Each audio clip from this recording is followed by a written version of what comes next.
नमस्कार, न्यूज के इकलौते फैमिली शो न्यूज की पाठशाला में आप सभी का बहुत स्वागत। मैं हूं सुशांत सिन्हा।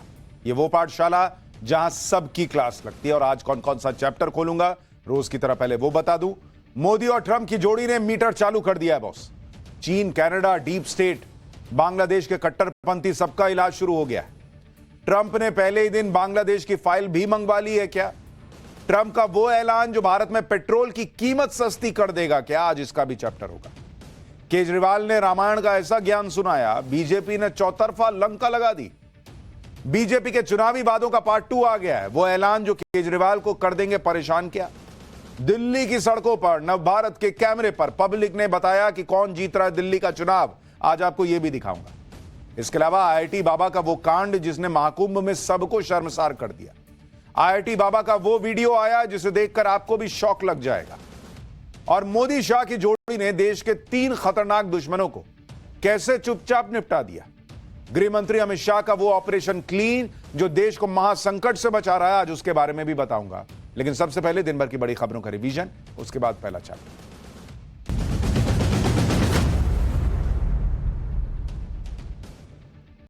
जानलेवा हमले के 6 दिन बाद एक्टर सैफ अली खान को अस्पताल से डिस्चार्ज कर दिया गया। डिस्चार्ज होकर सैफ अली खान सतगुरु शरण अपार्टमेंट पहुंचे। इसी अपार्टमेंट में सैफ पर हमला हुआ था। सुरक्षा को देखते हुए सैफ अली खान के घर की सिक्योरिटी बढ़ा दी गई है। उनके घर में एक्स्ट्रा सीसीटीवी कैमरे लगाए जा रहे हैं। इसके साथ ही बैल्कनी में नई ग्रिल लगाई गई। वहीं सैफ पर अटैक के बाद दिल्ली के एलजी वीके सक्सेना ने पुलिस कमिश्नर को चिट्ठी लिखी है और अवैध बांग्लादेशियों के खिलाफ अभियान चलाए जाने के निर्देश दिए। कोलकाता के आरजी कर केस मामले में ममता सरकार हाईकोर्ट पहुंच गई है। बंगाल सरकार ने आरोपी संजय रॉय को फांसी देने की अपील की है। ममता बनर्जी ने कहा है कि अगर कोई क्रिमिनल बच जाता है तो वो तो बार बार क्राइम करेगा। क्रिमिनल को प्रोटेक्शन देने का काम हमारा नहीं है। ममता बनर्जी के बयान पर सवाल उठाते हुए बीजेपी ने कहा कि ममता बनर्जी संजय रॉय को फांसी देने के लिए इसलिए हड़बड़ा रही हैं क्योंकि वो जिंदा रहा तो काफी कुछ सामने आ जाएगा।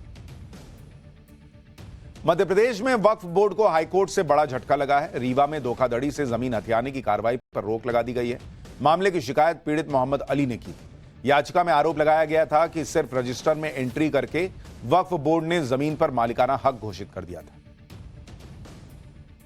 यूपी के सैफई से मुलायम परिवार का एक ऐसा वीडियो सामने आया है जिसमें परिवार के बीच एकता दिखी। दरअसल मौका था मुलायम सिंह के भाई राजपाल यादव की आत्मा की शांति के लिए हो रहे धार्मिक अनुष्ठान का, जिसमें पूरा यादव परिवार एकजुट दिखा। इस दौरान जब मुलायम की छोटी बहू अपर्णा यादव वहां पहुंची तो अखिलेश यादव ने आगे बैठने के लिए कहा। चाचा शिवपाल ने भी बहू अपर्णा के लिए बैठने के लिए जगह बनाई। तुर्की में एक स्की रिजॉर्ट में तो ये हो गया दिन भर का रिवीजन। अब पाठशाला की पहली क्लास। मोदी और ट्रंप की जोड़ी ने मीटर चालू कर दिया बॉस। चीन, कनाडा, डीप स्टेट, बांग्लादेश के कट्टरपंथी, सबका इलाज शुरू हो गया है। ट्रंप ने पहले ही दिन बांग्लादेश की फाइल भी मंगवा ली है क्या? ट्रंप का वो ऐलान जो भारत में पेट्रोल की कीमत सस्ती कर देगा क्या? सबसे पहले इसका चैप्टर।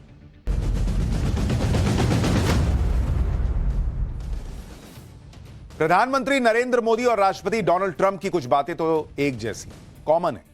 दोनों के लिए नेशन फर्स्ट का मामला सेट रहता है। दोनों ताबड़तोड़ फैसलों के लिए जाने जाते हैं। दोनों प्रेशर का लोड नहीं लेते बॉस। और दोनों के खिलाफ एक पूरा इकोसिस्टम या कहिए कि डीप स्टेट लगा रहा जो चाहता था कि वो चुनाव हार जाएं। और इसलिए मोदी ट्रंप की जोड़ी के बनते ही उस डीप स्टेट, चीन, कनाडा, बांग्लादेश के कट्टरपंथियों का सबका मीटर चालू हो गया है बॉस। अमेरिका में ट्रंप राज शुरू हो गया है और जैसा हमने आपको कल बताया था वैसा ही हो रहा है। डोनाल्ड ट्रंप ने कुर्सी संभालने के 6 घंटे में ऐसी उथल पुथल मचाई है कि पूरी दुनिया हैरान।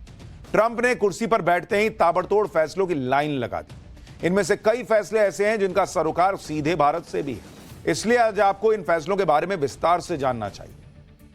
ट्रंप भाई साहब सबसे पहले तो WHO से अमेरिका को बाहर निकाल कर ले आए।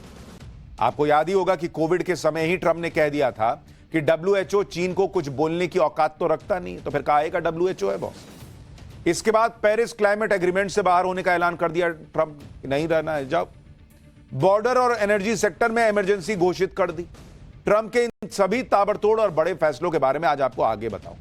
लेकिन पहले देखिए कि मतलब एक के बाद एक बड़े बड़े फैसले ट्रंप ले रहे हैं और अपने बड़े फैसलों की फाइल पहले से ही कैसे उन्होंने तैयार रखी थी और आए और धड़ाधड़ साइन करते चले गए। ट्रंप ने ऐसे ऐसे फैसले लिए कि कई देश हिल गए, जैसे कनाडा और मैक्सिको हिल गए। क्योंकि ट्रंप ने अमेरिका के इन दोनों पड़ोसी देशों पर 1 फरवरी से 25% टैरिफ लगाने की चेतावनी दी। चीन हिल गया भाई, क्योंकि ट्रंप ने पनामा नहर से लेकर WHO और पेरिस क्लाइमेट एग्रीमेंट पर चीन को जबरदस्त तरीके से सुना दिया। नेटो देश हिल गए, क्योंकि उन्हें डर है कि ट्रंप यूक्रेन को सरेंडर कराकर युद्ध खत्म करवा देंगे। बांग्लादेश और डीप स्टेट हिल गए, क्योंकि उन्हें पता है कि ट्रंप सत्ता संभालते ही उनकी फाइल खोलने वाले हैं। जहां एक तरफ ट्रंप के शपथ ग्रहण से कई देश हिले हुए, वहीं ट्रंप अपनी अलग ही मस्ती में बॉस। शपथ ग्रहण में ट्रंप एकदम कूल थे, क्योंकि वो शपथ लेने से पहले ही पूरी प्लानिंग कर चुके थे। उनके दिमाग में एकदम क्लियर पिक्चर थी कि राष्ट्रपति की कुर्सी पर बैठते ही करना क्या क्या है। इसलिए भाई साहब नाच रहे हैं, गा रहे हैं, मस्ती में सब ऐसा लग रहा है कि कुछ लगा के आए थे। समारोह के दौरान वो नाचते गाते झूमते दिखे। एक बार ये एलन मस्क का नाच गाना भी देखिए।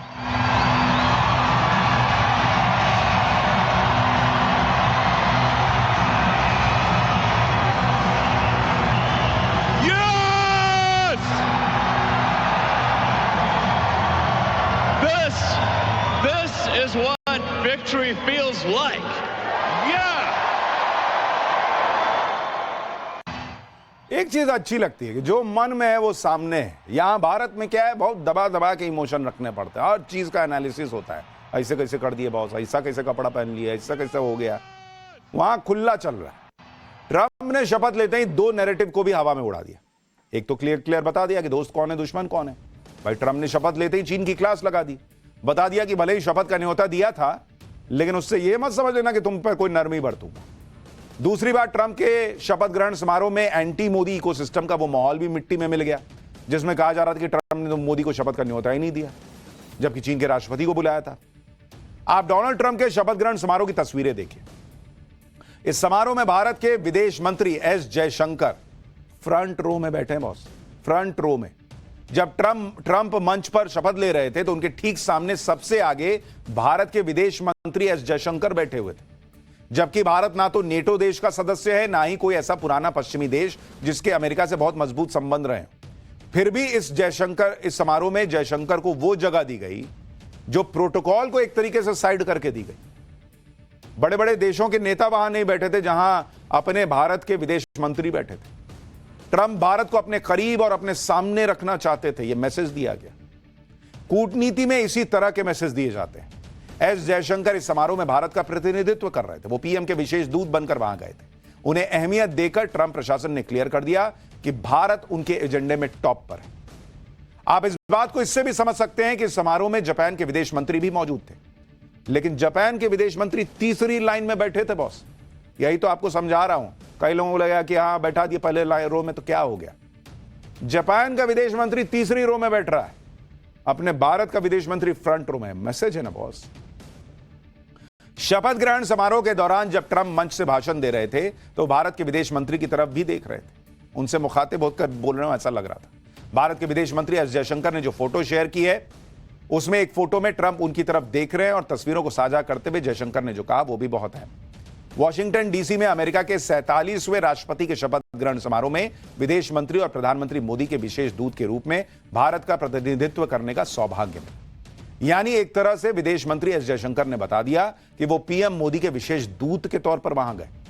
तो जो सम्मान मिल रहा है वो भारत को मिल रहा है, भारत के प्रधानमंत्री को मिल रहा है, और पीएम मोदी के इस विशेष दूत को ट्रंप प्रशासन ने पलकों पर बिठाकर रखा। आप यह भी याद कीजिए कि एस जयशंकर ने पिछले साल नवंबर में कह दिया था कि ट्रंप के आने से कई देश नर्वस हैं, लेकिन उनमें भारत नहीं। इस बीच यह भी खबर है कि पीएम मोदी ने विदेश मंत्री एस जयशंकर को एक खास चिट्ठी दी थी। यह चिट्ठी लेकर पीएम मोदी ने अपने दोस्त डोनाल्ड ट्रंप को के लिए विदेश मंत्री के हाथों भिजवाया था। इस लेटर में क्या है यह तो अभी पता नहीं चल पाया है। ट्रंप के राष्ट्रपति बनते ही पीएम मोदी ने सोशल मीडिया पर उन्हें बधाई दी। पीएम मोदी ने ट्विटर पर लिखा कि मेरे प्रिय मित्र राष्ट्रपति डोनाल्ड ट्रंप को अमेरिका के 47वें राष्ट्रपति के रूप में ऐतिहासिक शपथ ग्रहण पर बधाई। मैं एक बार फिर साथ मिलकर काम करने, दोनों देशों को लाभ पहुंचाने और दुनिया के लिए बेहतर भविष्य को आकार देने के लिए तत्पर हूं। आने वाले सफल कार्यकाल के लिए शुभकामनाएं। पीएम मोदी ट्रंप के साथ मिलकर काम करने की बात कर रहे हैं। मोदी और ट्रंप विरोधी जो इकोसिस्टम है वो ये जानता है कि अगर ये दोनों नेता साथ मिलकर काम करेंगे तो बॉस धुआं धुआं कर देंगे। इसलिए मोदी ट्रंप के कई दुश्मन तो ट्रंप के आने से पहले ही पतली गली पकड़कर भाग निकले। जो बच गए उनका नंबर अब जल्द आने वाला है, उनकी फाइल खुलने वाली। इसमें पहला नंबर तो डीप स्टेट का है, जो अमेरिका में ट्रंप और भारत में पीएम मोदी के खिलाफ साजिश रचता है। दूसरा नंबर बांग्लादेश का है, जो डीप स्टेट के इशारे पर भारत से पंगा ले रहा है। बांग्लादेश में हिंदुओं के साथ जैसा बर्ताव हुआ उस पर ट्रंप और मोदी पहले से ही भड़के हुए। तीसरा नंबर जॉर्ज सोरोस का है, जो पर्दे के पीछे पीएम मोदी को कुर्सी से हटाने के लिए जबरदस्त फंडिंग करता रहता है, और वो जॉर्ज सोरोस जो है वो डोनाल्ड ट्रंप को भी फूटी आंख नहीं भाता। चौथा नंबर उन मोदी विरोधी ताकतों का है जो भारत के चुनाव में दखल देकर मोदी को हराने की साजिश में लगे हुए। पांचवा नंबर उस डीप स्टेट का है जो अमेरिका में भारत के उद्योगपति को टारगेट कर भारत की विकास की रफ्तार पर ब्रेक लगाने की कोशिश कर रहे थे। ट्रंप इनकी भी फाइल खुलवाने वाले हैं। अपने कैंपेन के दौरान ही ट्रंप ने ऐलान कर दिया था कि डीप स्टेट की तबाही के लिए उन्होंने 10 पॉइंटर्स का प्लान बना रखा है। ट्रंप के शपथ लेते ही बांग्लादेश में खलबली शुरू हो गई। बांग्लादेश सरकार ने ट्रंप के शपथ ग्रहण पर बधाई दी, कहा कि बांग्लादेश ट्रंप के साथ मिलकर काम करना चाहता है। बांग्लादेश में वहां के एक्सपर्ट्स खुद यह बात कह रहे हैं कि ट्रंप के आने के बाद बांग्लादेश में जल्द से जल्द चुनाव होंगे।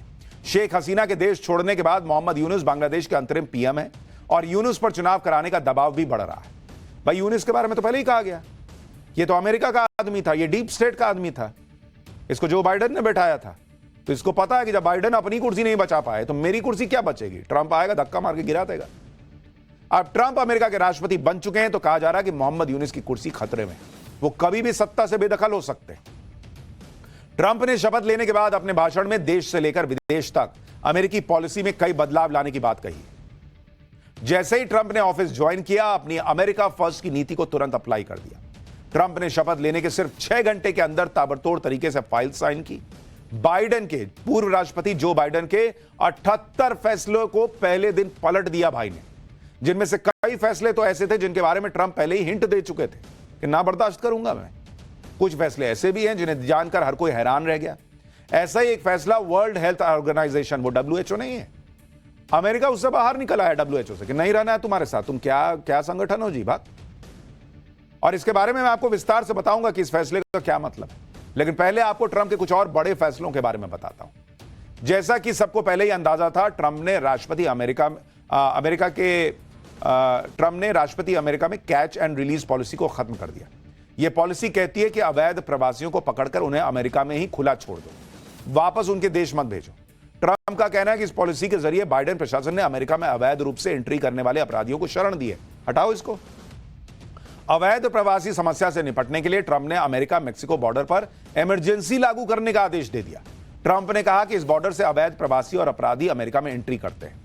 ट्रंप ने अमेरिका में जन्मजात नागरिकता को भी खत्म करने का फैसला किया। अमेरिका में 150 साल से कानून है कि अगर किसी बच्चे का जन्म अमेरिका की जमीन पर हुआ है तो वह बच्चा अमेरिका का नागरिक माना जाएगा, फिर चाहे उसके माता पिता किसी देश के नागरिक क्यों ना। ट्रंप ने कहा कि वो अमेरिका में अवैध रूप से रह रहे या फिर अस्थायी वीजा लेकर रह रहे विदेशियों को जन्मजात नागरिकता का लाभ नहीं लेने देंगे कि कुछ दिन के लिए वीजा लेके आए, बच्चा वहां पैदा हो गया, अमेरिका का नागरिक बन गया। ट्रंप ने यह ऐलान भी कर दिया है कि अब अमेरिका में आधिकारिक तौर पर सिर्फ 2 जेंडर होंगे, महिला और पुरुष। ट्रंप ने चुनाव प्रचार के दौरान कई बार ट्रांसजेंडर समुदाय के खिलाफ बयान दिए। ट्रंप का मानना है कि अमेरिकी सेना में ट्रांसजेंडर्स को शामिल करने से अमेरिका की सुरक्षा व्यवस्था कमजोर हो रही है। ट्रंप ने कहा कि वो कनाडा और मेक्सिको पर 25% टैरिफ लगा देंगे। ट्रंप ने कहा कि अब तक अमेरिका की सरकार दूसरे देशों को अमीर बनाने के लिए अपने देश के लोगों पर टैक्स लगाती थी, लेकिन अब वो अमेरिका के लोगों को अमीर बनाने के लिए दूसरे देशों पर टैरिफ और टैक्स लगाएंगे। ट्रंप के हर फैसले में अमेरिका फर्स्ट वाली पॉलिसी झलकती है। उन्हें घुसपैठिए नहीं चाहिए बॉस। भारत जैसा सिस्टम नहीं है कि बांग्लादेश के घुसपैठिए आ रहे हैं, उनका आधार बनवा दो, ये बनवा दो, वो बनवा दो और फिर वोट बैंक बना लो। रोहिंग्या रह रहे हैं, ये ट्रंप ने बोला ये नहीं चलेगा बॉस। वहां पे अमेरिका में कोई आ रहा हो और रह जाए, ये नेशनल सिक्योरिटी से कॉम्प्रोमाइज है। भारत में आप NRC लाने की बात कर दीजिए, बाप रे बाप, बात करने पे हंगामा हो जाता है।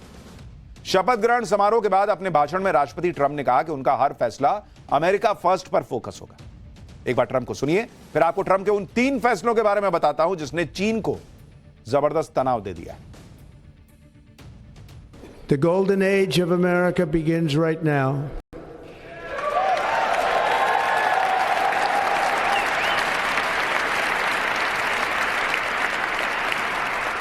From this day forward, our country will flourish and be respected again all over the world. We will be the envy of every nation, and we will not allow ourselves to be taken advantage of any longer. During every single day of the Trump administration, I will very simply put America first.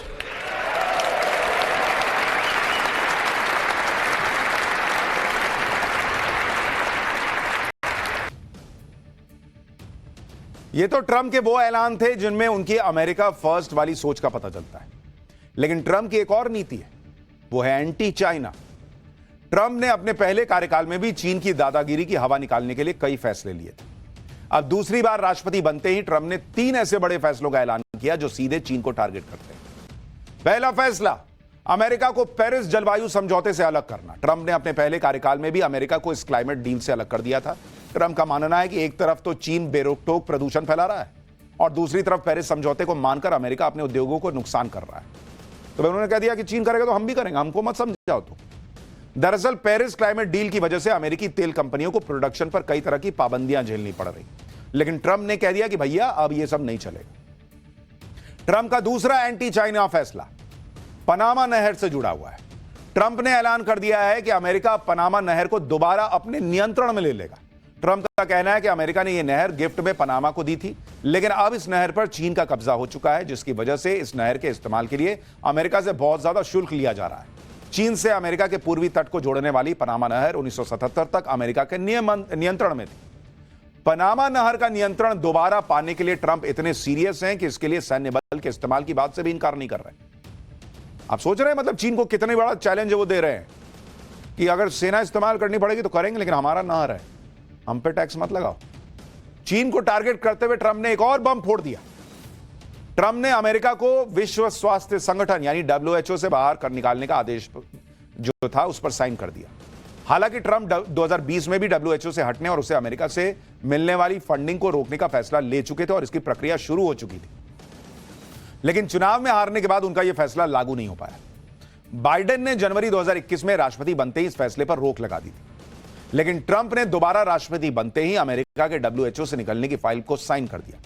लेकिन आखिर Trump America को WHO से बाहर क्यों निकालना चाहते हैं? इसका भी डायरेक्ट कनेक्शन चीन से है बॉस। ट्रंप हमेशा खुलकर कहते रहे हैं कि WHO ने कोविड महामारी के दौरान चीन की कठपुतली बनकर काम किया। दुनिया भर में फैले कोरोना के लिए ट्रंप चीन को जिम्मेदार ठहराते रहे और इसे चाइनीज वायरस कहते थे। ट्रंप कई बार कह चुके हैं कि इस महामारी से बड़ी संख्या में लोगों की मौत के बावजूद WHO ने चीन के विरोध में एक शब्द नहीं कहा। तो काहेगा हमसे पैसा लेते हो भाई? ट्रंप का कहना है कि कोरोना महामारी के लिए WHO ने आज तक चीन को जिम्मेदार नहीं ठहराया भाई। ट्रंप तो यहां तक कह चुके हैं कि WHO के चीफ टेड्रोस घेब्रेयेसस को यह पद चीन की वजह से ही मिला है, इसलिए WHO चीन का पिट्ठू बन चुका है। आप सोचिए बॉस, इतने बड़े बड़े ये संगठन हैं, लेकिन आप देखिए ये लोग कैसे इकोसिस्टम डीप स्टेट के साथ मिलकर काम करते होंगे। नहीं बोला WHO कि चीन ने कोरोना वायरस फैलाया है, नहीं से नहीं बोला। सोचिए पैसे में कितनी ताकत होती।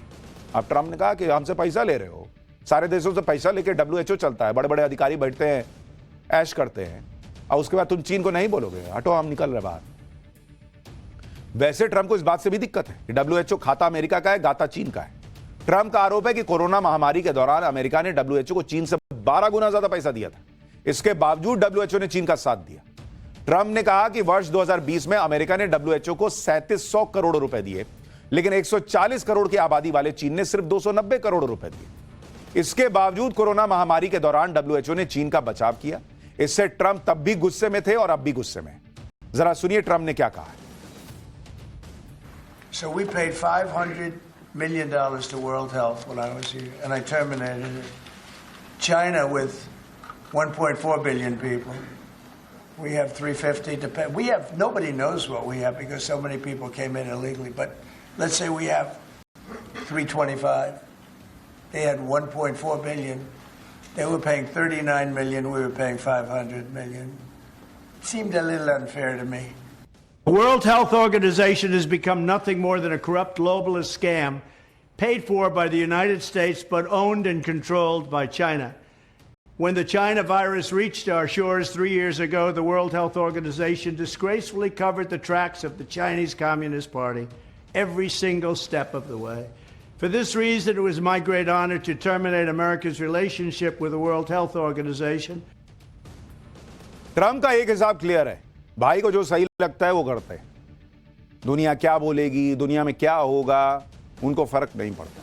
वो कह रहे WHO स्कैम बन गया है बॉस, जो चीन के इशारे पर चलता है।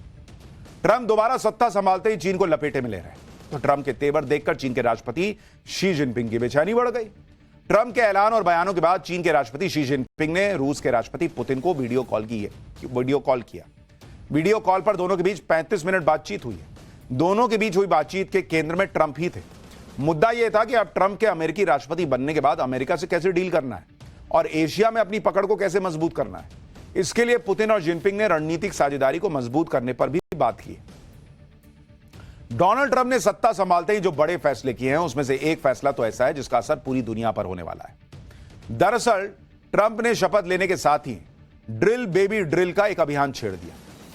सुनने में तो ये नारा बहुत हल्का लग रहा है कि ड्रिल बेबी ड्रिल, ये क्या है, लेकिन इसके मायने बहुत वजनी है।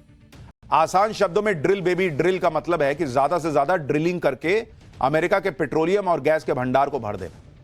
ट्रंप का मानना है कि अमेरिका के पास ऑयल और गैस का भंडार है। डोनाल्ड ट्रंप ने अपने भाषण में कहा कि आपके पैरों के नीचे लिक्विड गोल्ड है और इसी से ट्रंप अमेरिका को फिर से ताकतवर और अमीर देश बनाने की बात कह रहे हैं। ट्रंप ने सत्ता संभालते ही नेशनल एनर्जी इमरजेंसी घोषित कर दी है। ट्रंप के मुताबिक महंगे ऑयल और गैस प्राइस की वजह से ही अमेरिका में महंगाई बढ़ी है। ट्रंप का प्लान है कि न सिर्फ अमेरिका के ऑयल और गैस रिजर्व को भर देंगे बल्कि इसे पूरी दुनिया को एक्सपोर्ट भी करेंगे। ट्रंप पहले ही क्लाइमेट चेंज के खतरे को खारिज कर चुके हैं। बाइडेन प्रशासन के दौरान क्लीन ग्रीन एनर्जी पर जो ज्यादा खर्च हो रहा था, ट्रंप उसे कम करने वाले हैं। ट्रंप फॉसिल फ्यूल के प्रोडक्शन पर लगी पाबंदियों को भी हटाने वाले हैं और डोमेस्टिक ऑयल ड्रिलिंग को बढ़ाने वाले हैं।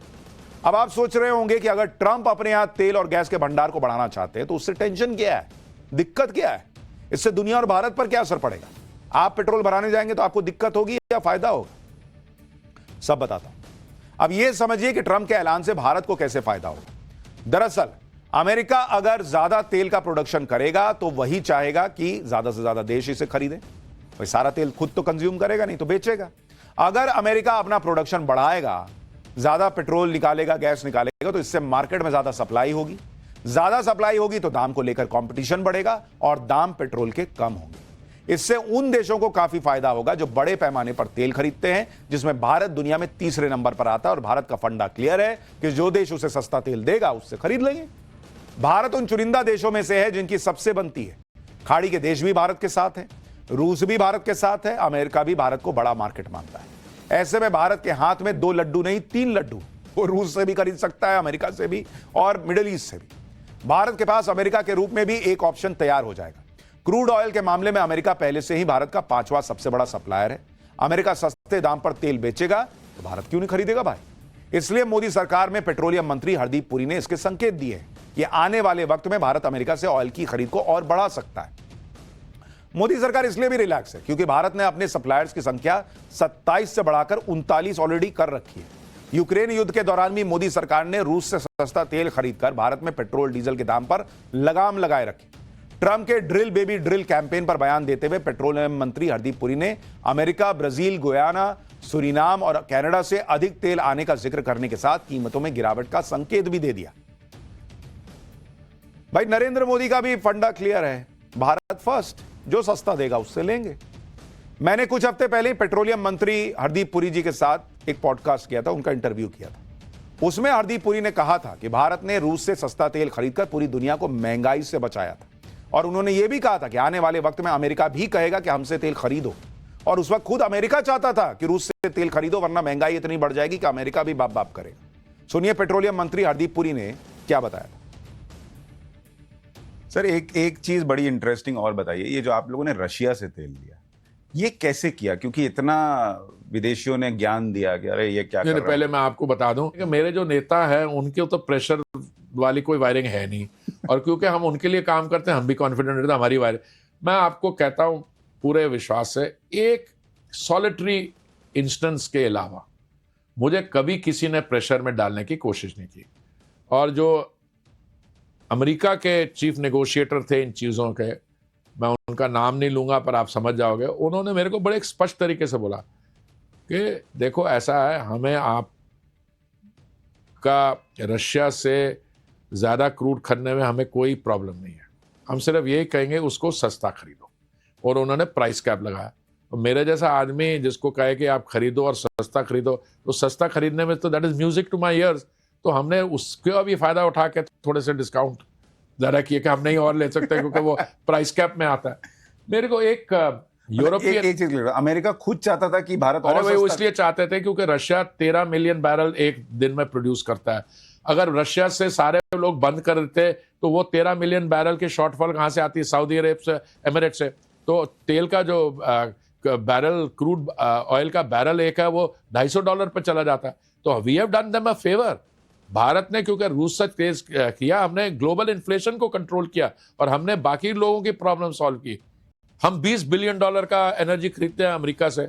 मुझे पूरा उम्मीद है कि आने वाले समय में अमेरिका कहेगा हमसे और खरीदो। अरे भाई, हम ये जो इकोसिस्टम है ये कस्टमर सेटिस्फैक्शन के लिए और जो खास करके इकोनॉमिकली वीक है उनके लिए बना हुआ है।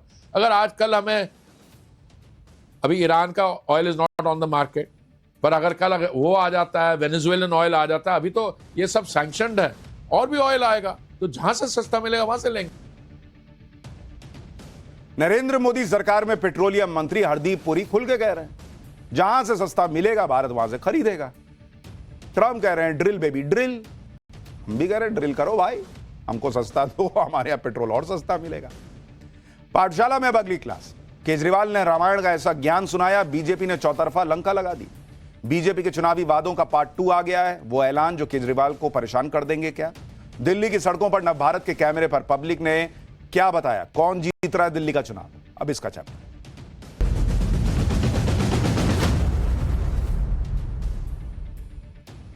दिल्ली की चुनावी लड़ाई अलग लेवल पर जाती जा रही है। पहली बार ऐसा लग रहा है कि वोटर्स को अपनी तरफ खींचने के लिए मुफ्त वाली योजनाओं के ऐलान की होड़ लग गई है। महिलाओं, युवाओं, ऑटो टैक्सी वालों, धोबियों, पुजारियों, मौलवियों, तमाम वोट बैंक को खुश करने के लिए मुफ्त वादों की झड़ी लगी हुई। क्या आम आदमी पार्टी, क्या बीजेपी, क्या कांग्रेस, हर पार्टी मुफ्त के वादों की इस रेस में खुद को सबसे आगे साबित करने में जुटी। आज बीजेपी और आम आदमी पार्टी मुफ्त के वादों की सीरीज में क्या नए सरप्राइज लेकर आए और इन चुनावी वादों का दिल्ली की जनता पर क्या असर हो रहा है, इसके बारे में आगे बताऊं। लेकिन पहले बात आम आदमी पार्टी के संयोजक अरविंद केजरीवाल के रामायण ज्ञान पर छिड़ी महाभारत की। कल दिल्ली के विश्वास नगर में एक चुनावी रैली के दौरान अरविंद केजरीवाल ने रामायण का एक प्रसंग सुनाकर बीजेपी को उसके चुनावी वादों पर घेरने की कोशिश की। केजरीवाल ने कह दिया कि रावण ने सोने के हिरण का वेश बनाकर माता सीता का हरण किया। दरअसल अरविंद केजरीवाल बीजेपी के चुनावी वादों की तुलना रामायण वाले सोने के हिरण से करना चाहते थे, लेकिन सोने के हिरण का जिक्र करने के लिए रामायण का प्रसंग सुनाने के दौरान अरविंद केजरीवाल भारी गलती कर बैठे।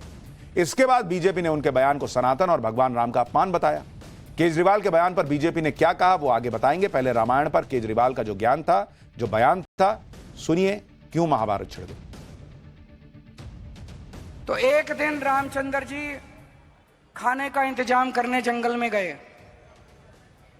माता सीता को अपनी झोपड़ी में छोड़ गए और लक्ष्मण को बोले कि तू सीता मैया की रक्षा करेगा। इतने में रावण आया सोने का हिरण बनके। आया कि नहीं आया? सोने का हिरण बन के आया। सीता मैया लक्ष्मण को बोली मेरे को ये हिरण चाहिए। लक्ष्मण बोला ना मैया, भगवान राम कह के गए हैं कि मेरे को आपकी रक्षा करनी है। उसने बोली नहीं, मैं तेरे को आदेश देती हूं, जाओ और हिरण को पकड़ के लाओ। लक्ष्मण के पास चारा नहीं था, लक्ष्मण चला गया और वो रावण अपना वेश चेंज करके और सीता मैया का हरण करके ले गया। बीजेपी ने अरविंद केजरीवाल के इस बयान को सनातन का अपमान बता दिया। बीजेपी ने बताया कि सोने के हिरण का वेश रावण ने नहीं बल्कि मारीच ने रखा था। यही नहीं, दिल्ली बीजेपी के अध्यक्ष वीरेंद्र सचदेवा को केजरीवाल के बयान के लिए दिल्ली वालों की तरफ से क्षमा मांगने के लिए हनुमान मंदिर पहुंच गए। वीरेंद्र सचदेवा ने प्रायश्चित के लिए एक दिन का उपवास रखने का भी ऐलान किया ताकि रामायण पर दिए गए गलत बयान से दिल्ली वालों को किसी तरह का नुकसान ना हो जाए। वीरेंद्र सचदेवा को सुनिए, फिर आपको बताऊंगा आम आदमी पार्टी की राज्यसभा सांसद स्वाति मालीवाल ने अरविंद केजरीवाल के बयान पर क्या कहा है। ऐसी कौन सी रामायण इन्होंने सुनी है जिसमें इन्होंने श्री रामायण की भी गलत व्याख्या की है? ये हमारे सनातन का अपमान है, हमारी आस्थाओं का अपमान है। अब वो तो अधर्मी है, वो तो क्षमा मांगेंगे नहीं, लेकिन प्रभु श्री राम से, प्रभु श्री हनुमान से हमने हाथ जोड़कर क्षमा मांगी है कि ऐसे अधर्मियों को कम से कम माफ करें। लेकिन उनके इस अधर्म के लिए आज मंगलवार का दिन है, हम पूरा दिन उपवास करेंगे।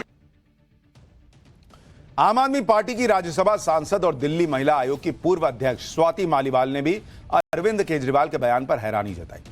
स्वाति मालीवाल ने ट्वीट किया कि श्री राम वन में जब खाना ढूंढने गए तो रावण सोने का हिरण बनकर आया।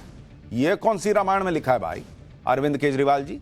रामायण में तो राक्षस मरीच रावण के साथ आया था और उसने सोने के हिरण का रूप लिया था। सीता माता ने लक्ष्मण जी से नहीं, श्री राम से सोने का हिरण लाने के लिए कहा था। आप चुनाव आते ही हिंदू बन जाते हैं। आज आपसे रट्टा लगाने में थोड़ी गलती हो गई। स्वाति मालीवाल ही नहीं, बीजेपी ने भी अरविंद केजरीवाल को चुनावी हिंदू बताया। बीजेपी सांसद मनोज तिवारी ने कहा कि केजरीवाल के बयान से साबित हो गया है कि उनका सनातन और राम की कहानियों से दूर दूर का कोई सरोकारी नहीं। मनोज तिवारी को सुनिए, फिर आपको बताऊंगा रामायण पर दिए बयान पर बीजेपी के हमलों पर अरविंद केजरीवाल ने क्या जवाब दिया। कल अरविंद केजरीवाल का बयान सुनने के बाद मुझे जरा भी हैरानी नहीं है, क्योंकि हमें ये पता है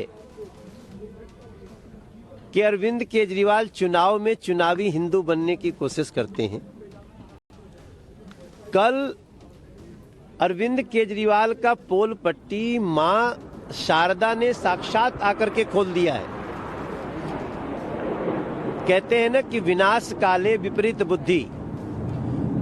तो इस 5 फरवरी के चुनाव के पहले जो बातें कल कही हैं अरविंद केजरीवाल ने, उसने बता दिया कि इस व्यक्ति का सत्य सनातन से, हिंदू धर्म से, राम की कहानियों से कोई दूर दूर तक सरोकार नहीं है। बीजेपी की तरफ से हमले तेज हुए तो पूरी आम आदमी पार्टी अरविंद केजरीवाल के बचाव में उतर गई। आम आदमी पार्टी के नेता बीजेपी को रावण का वंशज बताने लग गए। बीजेपी पर रावण के समर्थन में उपवास रखने का आरोप लगा दिया। खुद केजरीवाल ने भी रामायण पर दिए बयान को लेकर मोर्चा संभाला। अरविंद केजरीवाल ने कहा कि बीजेपी के लोग रावण से बहुत प्यार करते हैं। अगर वे सत्ता में आए, झुग्गी झोपड़ी वालों को राक्षसों की तरह निगल जाएंगे। सुनिए केजरीवाल। कल मेरे से मैंने ये कह दिया कि जो सोने का हिरण था वो रावण सोने का हिरण बन के आया था, और सीता मैया उस सोने के हिरण के ऊपर वो हो गया। तो उन्होंने ये कह रहे हैं कि रावण नहीं बन के आया था, मरीची राक्षस बन के आया था। तो मेरी वो पूरी भारतीय जनता पार्टी आज धरने पे बैठी है मेरे घर के सामने कि मैंने रावण का अपमान क्यों किया, मैंने रावण का अपमान कैसे कर दिया। पूरी भारतीय जनता पार्टी, इनको रावण से इतना प्यार है, राक्षसी प्रवृत्ति है इन लोगों की। मैं दिल्ली के झुग्गी वालों को और गरीब तबके को खासकर चेताना चाहता हूं कि अगर ये आ गए तो ये राक्षसों की तरह निगल जाएंगे आप लोगों को। सोने के हिरण, रावण और मरीच पर छिड़े घमासान के बीच दिल्ली चुनाव के लिए बीजेपी ने आज अपने चुनावी वादों की दूसरी किश्त भी जारी कर दी। बीजेपी ने संकल्प पत्र के पार्ट 2 में जो बड़े ऐलान किए हैं, अब उनके बारे में बताता हूं। बीजेपी ने कहा है कि सरकारी शिक्षण संस्थाओं में दिल्ली के जरूरतमंद छात्रों को केजी से पीजी तक मुफ्त शिक्षा का ऐलान। युवाओं को प्रतियोगी परीक्षाओं की तैयारी के लिए 15,000 रुपए की मदद दी जाएगी और 2 बार के लिए आवेदन शुल्क जो है, एग्जाम देने के लिए आने जाने का खर्चा सब दिया जाएगा। तकनीकी और प्रोफेशनल कोर्सेज के लिए अनुसूचित जाति के छात्रों को डॉक्टर भीमराव अंबेडकर स्टाइपेंड योजना के तहत हर महीने 1,000 की मदद मिलेगी। ऑटो टैक्सी ड्राइवर्स के लिए वेलफेयर बोर्ड, 10 लाख का लाइफ इंश्योरेंस, 5 लाख का एक्सीडेंटल इंश्योरेंस, ऑटो टैक्सी के इंश्योरेंस में छूट, बच्चों के लिए स्कॉलरशिप का ऐलान सब कर दिया। डोमेस्टिक हेल्प के लिए भी वेलफेयर बोर्ड, 10 लाख का लाइफ इंश्योरेंस, 5 लाख का एक्सीडेंटल इंश्योरेंस और उनके बच्चों के लिए स्कॉलरशिप और 6 महीने की पेड मैटरनिटी लीव का वादा किया। बीजेपी ने रेहड़ी पटरी वालों के लिए चल रही पीएम स्वनिधि योजना के लाभार्थियों की संख्या दोगुनी किए जाने का भी वादा कर दिया। इसके अलावा बीजेपी ने दिल्ली में अपनी सरकार बनने पर आम आदमी पार्टी की सरकार के दौरान हुए घोटालों की जांच के लिए एसआईटी बनाने का भी ऐलान किया है। बीजेपी ने चुनावी वादों की दूसरी किश्त जारी की तो अरविंद केजरीवाल कहां पीछे रहने वाले थे। उनको लगा तो बीजेपी तो आगे भाग रही है, वो तो हर 2 दिन कोई ना कोई स्कीम लॉन्च कर ही रहे हैं। आज अरविंद केजरीवाल ने दिल्ली के धोबी समाज के लिए बड़ा ऐलान किया। अरविंद केजरीवाल ने कहा कि आम आदमी पार्टी का चीफ और दिल्ली का सीएम कैंडिडेट होने के नाते वो ऐलान करते हैं कि दिल्ली में धोबी समाज कल्याण बोर्ड का गठन किया जाएगा। यह बोर्ड धोबी समाज के विकास और वेलफेयर के लिए काम करेगा। धोबी समाज के लोगों के काम करने की जगह को रेगुलराइज किया जाएगा और उनके लिए लाइसेंस जारी करने की प्रक्रिया शुरू की जाएगी। आगे अरविंद केजरीवाल ने कहा कि धोबी समाज के लोगों को पानी और बिजली की डोमेस्टिक रेट पर दी जाएगी। धोबी समाज के लिए बनाया जाने वाला बोर्ड इस समाज के छात्रों के लिए स्कॉलरशिप स्कीम भी तैयार करेगा। बोर्ड यह भी सुनिश्चित करेगा कि धोबी समाज के लोगों को दिल्ली सरकार की योजनाओं का फायदा मिल सके। अब बीजेपी ये पूछ रही है कि 10 साल सत्ता में रहे, आपको तब धोबी समाज याद नहीं आया? बीजेपी और आम आदमी पार्टी के बीच चुनावी वादों की होड़ लगी हुई है। दिल्ली की जनता पर इन वादों का असर जानने के लिए हमारी टीम सड़क पर उतरी। आज सरोजनी नगर की पब्लिक ने बताया कि दिल्ली का चुनाव कौन जीत रहा है। जरा एक बार सुनिए वहां की पब्लिक क्या बता रही है। क्या लगता है, दिल्ली में आम आदमी पार्टी वर्सेस बीजेपी होगी या फिर कांग्रेस भी है लड़ाई में? बीजेपी, हाँ बीजेपी बिल्कुल है और उनको होना भी चाहिए। बाकी अपना मोदी क्यों पसंद है? क्योंकि हर बार भाजपा, हाँ बिल्कुल, हर बार मोदी, घर घर मोदी। नहीं, तो इस बार मोदी तो प्राइम मिनिस्टर है ना, वो दिल्ली के सीएम के फेस तो नहीं होंगे, तो दिल्ली के सीएम के फेस को देख के देंगे लोग या फिर मोदी जी को? एक्चुअली यहाँ पे थोड़ा ऑफेंसिव हो जाएगा, but to be very honest Modi ji ऐसे दिल में बस चुके हैं। उन्होंने जितना हमारे लिए किया है वो अब दिल में बस चुके हैं, और लॉयलिटी नाम की कोई चीज होती। केजरीवाल की सरकार थी, उनके में क्या कुछ पाया यहाँ पे? कोई ना कुछ फायदा पाया यहाँ पे? कैंडिडेट पे ना वोट डाल रहे हैं, मोदी पे वोट डाल रहे हैं, चेहरे पे वोट डाल रहा है क्या दिल्ली में? मोदी के चेहरे पे वोट? मोदी के चेहरे पे नहीं डाला जाता, यहाँ कामों पे डाला जाता है। काम कैसा, कौन क्या कर रहा है? उन्होंने कहा कौन आएगा, मैंने कहा बीजेपी आएगी, क्लियर। क्यों? हमें बीजेपी पसंद है। नहीं, आपको पसंद है? किस आपको नहीं लेके आएंगे हम, और कांग्रेस आनी नहीं है। आपको क्यों नहीं लाएंगे? बीजेपी नहीं, आपने किया क्या? आपने दिल्ली का डब्बा गोल कर दिया। कांग्रेस पहली बार कोई मिला है कांग्रेस के लिए। अच्छा, सब कोई कह रहे हैं कि ये लड़ाई जो है बीजेपी वर्सेस आप है, लेकिन आप मुझे मिले कांग्रेस के लिए। लग रहा है कि कांग्रेस जीत पाएगी? हाँ, दोनों में है, आप में बीजेपी में ही है। जहाँ तक हमारा मानना है वहाँ आम आदमी का ही मुकाबला ही है। यहाँ दिल्ली में तो केजरीवाल जी आएंगे। केजरीवाल आएंगे, मतलब एक घर में दो ओपिनियन, वो कांग्रेस। आइडिया वो वोट की बात कर रहे हैं, अपनी वोट कांग्रेस को देने के लिए। और आपको जो लगता है आप वो शेयर करें? मुझे जो लग रहा है। तो आपको क्या लग रहा है? केजरीवाल। देखिए, पब्लिक को सुन के इतना तो समझ में आ रहा है कि दिल्ली चुनाव इस बार एक तरफा तो नहीं है। लोग केजरीवाल की भी बात कर रहे हैं, लोग बीजेपी का भी नाम भर भर के ले रहे हैं, कह रहे हैं मोदी जी दिल में बस गए हैं। कुछ लोग अब कांग्रेस का भी नाम लेने लगे हैं, जो दिल्ली से बिल्कुल नदारत हो गई थी। और जितना कांग्रेस मजबूत होगी उतना नुकसान आम आदमी पार्टी को ही होगा। तो दिल्ली चुनाव पर हमारी नजर रहेगी। फिलहाल पाठशाला में अगली क्लास, आईआईटी वाले बाबा का वो कांड जिसने महाकुंभ में सबको शर्मसार कर दिया। आईआईटी बाबा का वो वीडियो आया जिसे देखकर आपको भी शौक लगेगा। देखिए।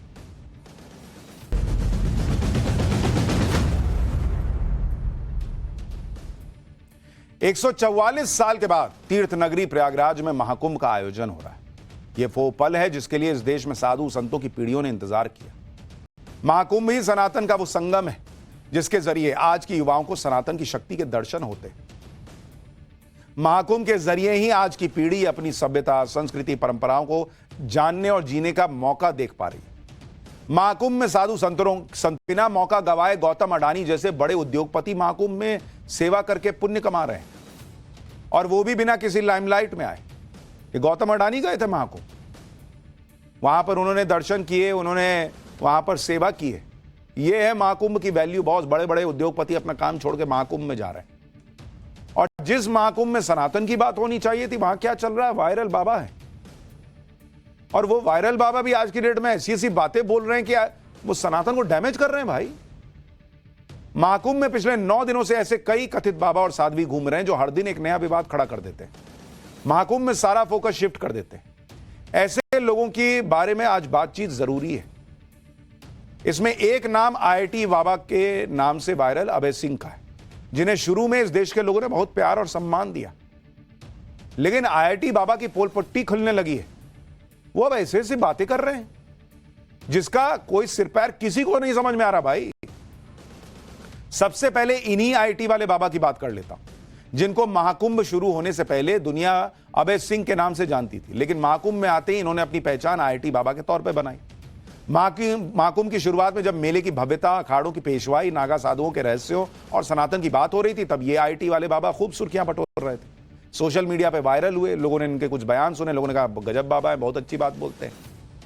आईआईटी बॉम्बे से डिग्री, एरोस्पेस इंजीनियरिंग और कनाडा में लाखों का पैकेज, महाकुंभ में पहुंचे अभय सिंह यानी आईआईटी बाबा की यही यूएसपी थी। लोग हैरान थे कि कैसे एक शानदार लाइफ छोड़कर आईआईटी बाबा ने अध्यात्म की राह पकड़ ली। इसी सस्पेंस ने आईआईटी बाबा को महाकुंभ में सेलिब्रिटी बना दिया। आईआईटी बाबा भी ऐसे ऐसे बयान देने लगे कि महाकुंभ में आने वाले लोग उनके मुरीद होते चले गए। अध्यात्म को साइंस से रिलेट करते हुए आईआईटी बाबा के प्रवचन सोशल मीडिया पर वायरल होने लगे। लोग उन्हें पहुंचा हुआ बाबा समझने लगे। लेकिन कहते हैं ना, कि अगर डेप्थ नहीं है, चीजों में कुछ गड़बड़ी है, मिलावट है, तो वो ज्यादा दिन तक छुपता नहीं। यही आईआईटी बाबा के साथ हो रहा है। खुद को हर विषय का प्रकांड विद्वान साबित करने के चक्कर में आईआईटी बाबा एक्सपोज होने लगे। आत्मा, परमात्मा, महादेव और अध्यात्म को विज्ञान से जोड़ते जोड़ते आईआईटी बाबा बेसिर पैर की बातें करने लगे आज की डेट में। यकीन नहीं आता तो खुद सुनिए लीजिए, आईआईटी बाबा उर्फ अभय सिंह कैसे वर्ल्ड वॉर से लेकर दिल्ली चुनाव तक हर चीज पर आज की डेट में भविष्यवाणी कर रहे हैं। सुनिए एक बार। वो 3 बड़ी प्रेडिक्शंस आपके हिसाब से क्या हैं? World war by when? चालू हो जाएगा ये इस ईयर के एंड में। इस साल के आखिर में वर्ल्ड वॉर शुरू हो जाएगा। 2025 के आखिर में वर्ल्ड वॉर शुरू हो जाएगा। मतलब वैसे तो हो ही गया है काफी हद तक तो, बट वो तो उसकी शुरुआत वो रशिया यूक्रेन है या इधर इजराइल और हमास था? नहीं, रशिया रुपये नहीं था ना शुरुआत तो। अच्छा भाई, अच्छा ये हो गया प्रेडिक्शन नंबर 1। 2 क्या है? इसके बारे में प्रेडिक्शन करूँ मैं? कल मैं रात को इतने सारे प्रेडिक्शन किए थे। मैं तो वैसे भी कर देता हूँ ना, जैसे मान लो जैसे बीजेपी अभी कैंडिडेट बना रही है, तो मैंने उनको बोला कि अभी तुम नुपुर शर्मा को चीफ मिनिस्टर का बनाते हो दिल्ली से, तो मैं जिता दूंगा उसको। वो मेरी गारंटी है। कैसे जिताएंगे आप? वो मेरी गारंटी है ना, वो मैं कैसे भी जिताऊं। भी चीजें कहते हुए दिमाग लगाते हैं ना कि पॉलिटिकली करेक्ट हूँ कि नहीं हूँ, सही कह रहा हूँ कि नहीं कह रहा हूँ, ऐसा दिमाग लगाते हैं या आप ये सब नहीं सोचते? नहीं, मैं महादेव ने मेरे को डायरेक्टली बोला है ना कि तेरे को डरने की जरूरत नहीं है, क्योंकि सारी नॉलेज जो है उसी मोमेंट में हो और तेरे अंदर ही है। तो तेरे को तू उस मोमेंट में जाना और तेरे को जो जवाब देने हैं ना वो अपने आप अंदर से आ जाएंगे।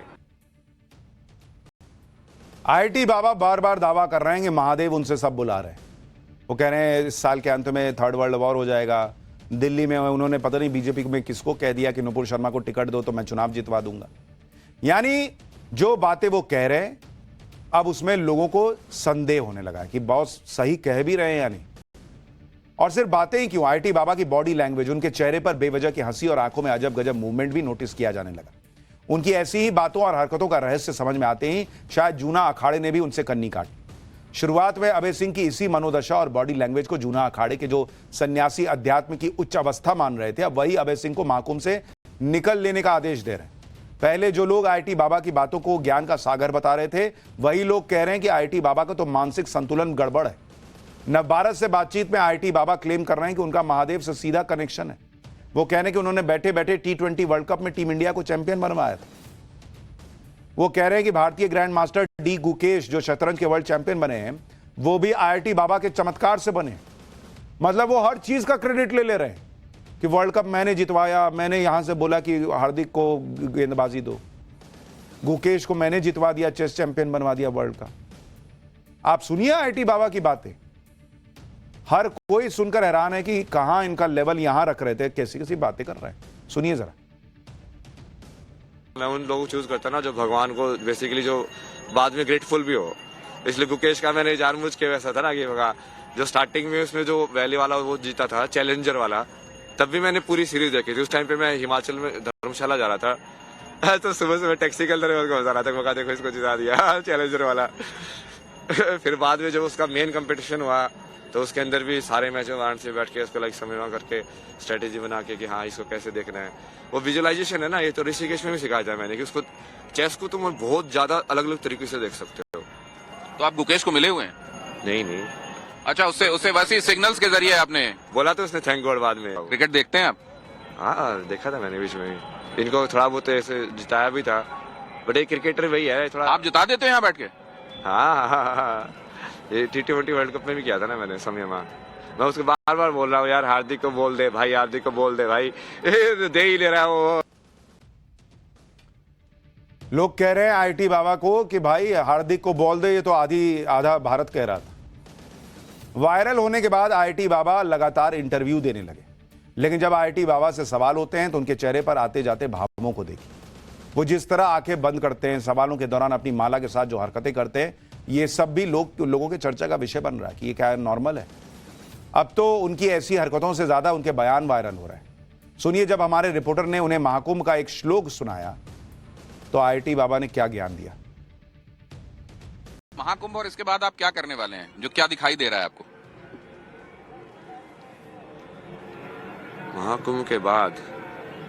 महाकुंभ के बाद तो स्ट्रक्चरिंग करेंगे पूरी हर चीज की।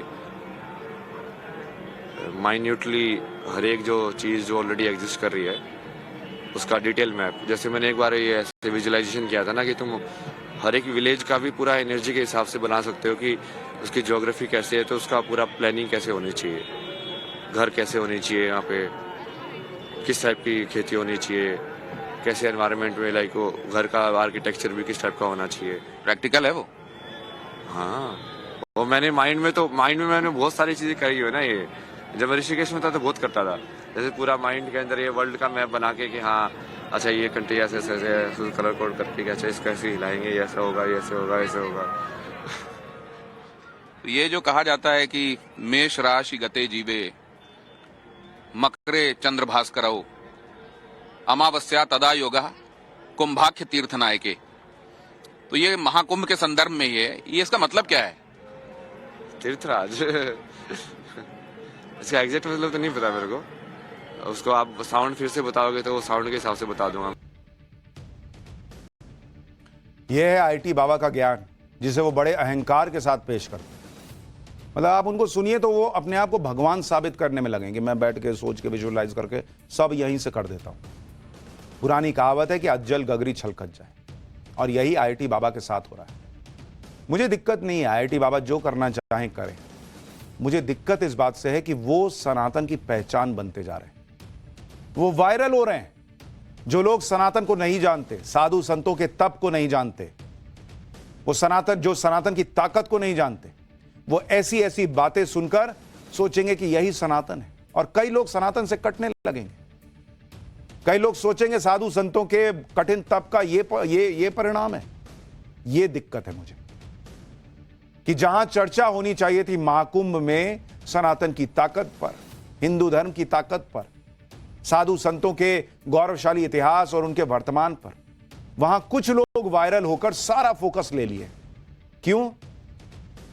क्योंकि अलग अलग लोगों को व्यूज चाहिए। महाकुंभ को सन्यासियों और साधु संतों के लिए ही जाना जाता है।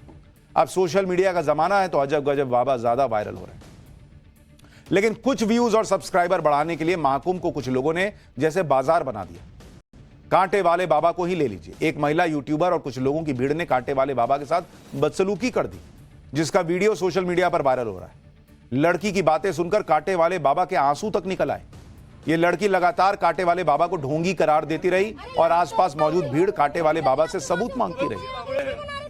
ये सब हो रहा है व्यूज के चक्कर में, और इसलिए सवाल उठ रहे हैं कि बॉस ये चल क्या रहा है। ठीक है, कई लोगों के यूट्यूब चैनल होंगे, कई लोगों के अलग अलग माध्यम से अपने इंस्टाग्राम पर अकाउंट होंगे, सोशल मीडिया पर अकाउंट होंगे, सबको व्यूज चाहिए। लेकिन बॉस आप उस व्यूज के चक्कर में सनातन को डैमेज तो नहीं कर रहे, उसकी छवि को डैमेज तो नहीं कर रहे। दुनिया भर से लोग आ रहे हैं देखने के लिए, और आप दुनिया को सोशल मीडिया के माध्यम से क्या दिखा रहे हो? एक बार सोचिए, आईटी बाबा के बारे में भी सोचिए कि वो क्या बोल रहे हैं, और अगर वही पहचान बन गई इस देश की महान परंपरा की तो क्या होगा। पाठशाला में अब अगली क्लास। मोदी शाह की जोड़ी ने देश के 3 खतरनाक दुश्मनों को कैसे चुपचाप निपटा दिया। गृह मंत्री अमित शाह का वो ऑपरेशन क्लीन जो देश को महासंकट से बचा रहा है, अब उसका चैप्टर।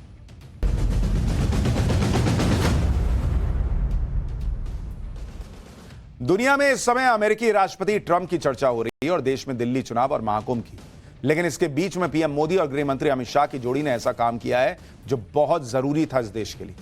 पीएम मोदी और गृह मंत्री शाह की जोड़ी ने एक साथ 3 मोर्चों पर देश के दुश्मनों की कमर तोड़ने का काम किया है। मोदी सरकार ने आतंकवाद के खिलाफ कार्रवाई की, जम्मू कश्मीर से 370 हटा, आतंकियों के खिलाफ ऑल आउट अभियान चलाया। इसी के साथ देश को अंदर से नुकसान पहुंचा रहे नक्सलवाद पर लगाम लगाई, नक्सलवाद के खात्मे की डेडलाइन भी तय कर दी, और देश को नशा मुक्त बनाने के लिए लगातार ड्रग पेडलर्स और ड्रग माफिया पर भी एक्शन हो रहा है। ड्रग्स कार्टेल पर लगातार शिकंजा कसता जा रहा है। आतंकवाद के खिलाफ पीएम मोदी ने सेनाओं को खुली छूट दी है, और इसीलिए आप देखिए एक दौर था जब देश भर में धमाके होते थे, आज नहीं होते तो किसी को ध्यान नहीं जाता कि कितनी बड़ी अचीवमेंट है। उसी तरह देश के अंदर नक्सलवाद से निपटने के लिए गृह मंत्री अमित शाह रूथलेस अप्रोच के साथ काम कर रहे हैं, और इस रणनीति का सक्सेस रेट लगातार ऊपर जा रहा है। नक्सली सिमटते जा रहे हैं, सरेंडर कर रहे हैं, और जो कुछ बचे हैं उनका एनकाउंटर हो रहा है। झारखंड तो नक्सल मुक्त हो ही चुका है, अब छत्तीसगढ़ ओडिशा में नक्सलियों का खात्मा हो रहा है। आज छत्तीसगढ़ से बड़ी खबर आई। नक्सलियों के खिलाफ ज्वाइंट ऑपरेशन किया गया जिसमें 19 नक्सली मारे जाने की खबर है। छत्तीसगढ़ और ओडिशा दोनों राज्यों में बीजेपी की सरकार आने के बाद एंटी नक्सल ऑपरेशन तेज हुआ है।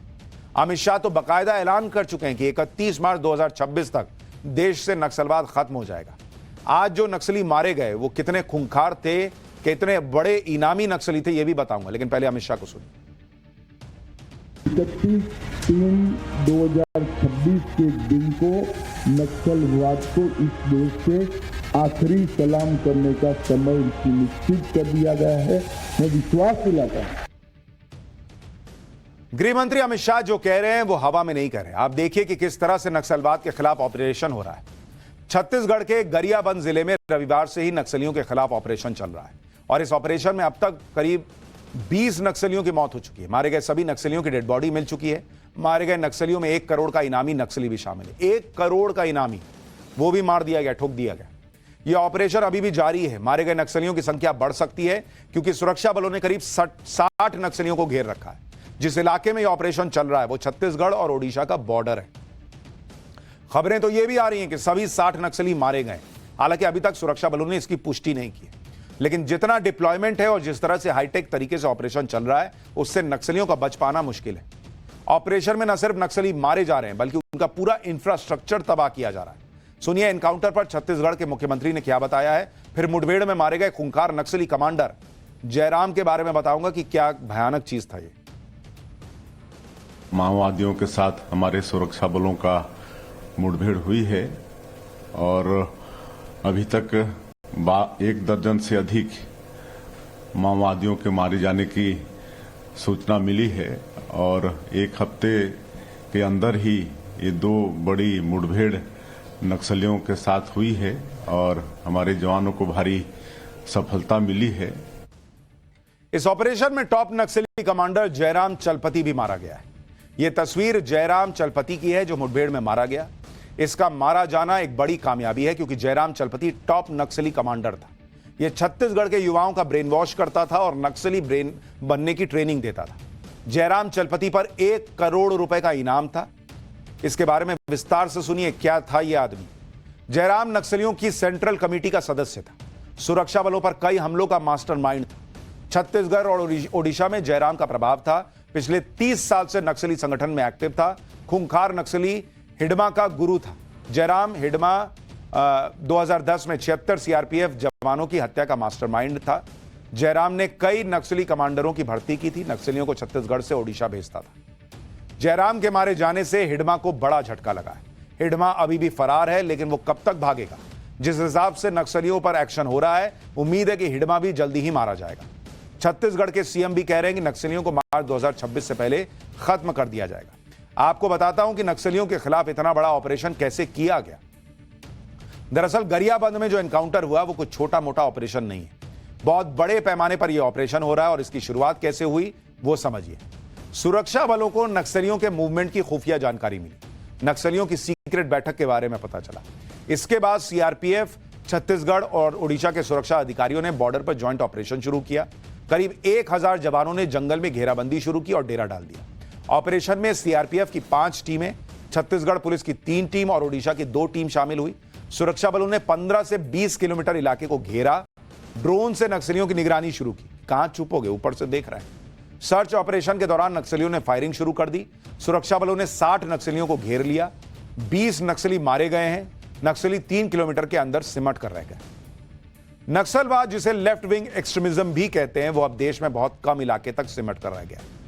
2014 में मोदी सरकार बनने के बाद नक्सलवाद के खिलाफ रणनीति बनाकर काम हुआ। अगर 2010 से तुलना कीजिएगा तो 2023 तक नक्सली हिंसा की वारदातों में 73% की कमी आई है। नक्सली हिंसा में मौत के आंकड़ों में 86% की कमी आई है। 2013 में 10 राज्यों के 126 जिलों में नक्सलवाद था, जो अप्रैल 2024 तक घटकर 9 राज्यों के 28 जिलों तक रह गया। यानी पिछले 10 सालों में मोदी सरकार ने नक्सलवाद से निपटने के कई प्रयास किए। जबरदस्त उसके रिजल्ट आए। अब चूंकि मरने वाला कोई हमारा आप में से नहीं होता, आप बड़े शहरों में बैठे तो आपको पता नहीं चलता, लेकिन ये नक्सलवाद दीमक की तरह था, कैसे देश को खोखला कर रहा था। उसको समझते हुए नरेंद्र मोदी ने यह ऑपरेशन शुरू किया और अमित शाह की अगुवाई में जबरदस्त एक्शन हुआ। कई योजनाएं शुरू की गई। नक्सल प्रभावित इलाकों को मेन स्ट्रीम से जोड़ने की भी कोशिश की गई। सड़कों और इंफ्रास्ट्रक्चर का जाल फैलाया गया। आप खुद देखिए कि पिछले 10 साल में सुरक्षा बलों के लिए 3006 करोड़ रुपए जारी हुए। इंटेलिजेंस और पुलिस थानों के लिए 991 करोड़ रुपए दिए गए। नक्सल प्रभावित इलाकों में 11,474 किलोमीटर की सड़क बनाई गई। 5,139 मोबाइल टावर लगाए गए। बैंक्स की 1,007 शाखाएं खोली गई। 937 एटीएम खोले गए। 5,731 नए पोस्ट ऑफिस खोले गए। 46 नए ITI खोले गए। 49 स्किल डेवलपमेंट सेंटर खोले गए। 130 एकलव्य मॉडल रेसिडेंशियल स्कूल खोले गए। बॉस, यानी एक तरफ नक्सलियों की गोली का जवाब गोली से दिया गया, दूसरी तरफ नक्सल प्रभावित इलाकों में विकास की बयार बहा गई। युवाओं के लिए अलग अलग योजनाएं शुरू की गई। लोगों को मुख्य धारा से जोड़ा गया और इसी का नतीजा है कि आज नक्सलवाद आखिरी सांसें ले रहा है।